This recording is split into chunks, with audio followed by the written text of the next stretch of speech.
নির্মাণ সামগ্রীর হাব হিসেবে রাজধানীর বারিধারার প্রগতি সরণিতে নির্মিত হয়েছে ঢাকা চায়না সিটি।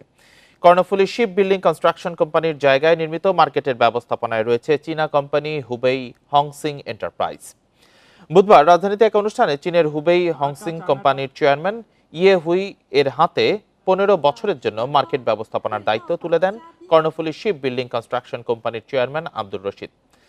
অনুষ্ঠানে জানানো হয় 40,000 বর্গমিটারের আধুনিক বাণিজ্যিক কেন্দ্রটিতে দেশি বিদেশি আন্তর্জাতিক ব্র্যান্ডের টাইলস, আসবাবপত্র, ইলেকট্রনিক্স ও নির্মাণ সামগ্রী, চীনা খাবার সহ বিভিন্ন জিনিস পাওয়া যাবে। এছাড়া বাচ্চাদের খেলাধুলার জায়গা, বিশ্রামাগার ও আধুনিক পার্কিং এর সুবিধাও রয়েছে।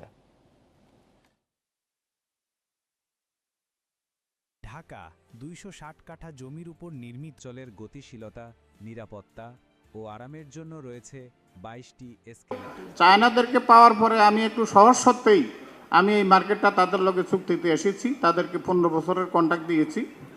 মাসে মাসে তারা ভাড়া দিবে। তো ওই জন্য তারাও মোটামুটি সিনসিয়ারলি আগাচ্ছে। আমরাও চেষ্টা করতেছি, যদি মনে করেন ঠিকমতো যদি তারা পারে মিলাতে, আমার মনে হয় আরও পাশে যে আরও 7 বিঘা জমি আছে এটার সাথে অ্যাটাচড ওই জমিগুলি সহ এখানে একটা বিশাল হাব হয়ে যাবে বাংলাদেশের জন্য।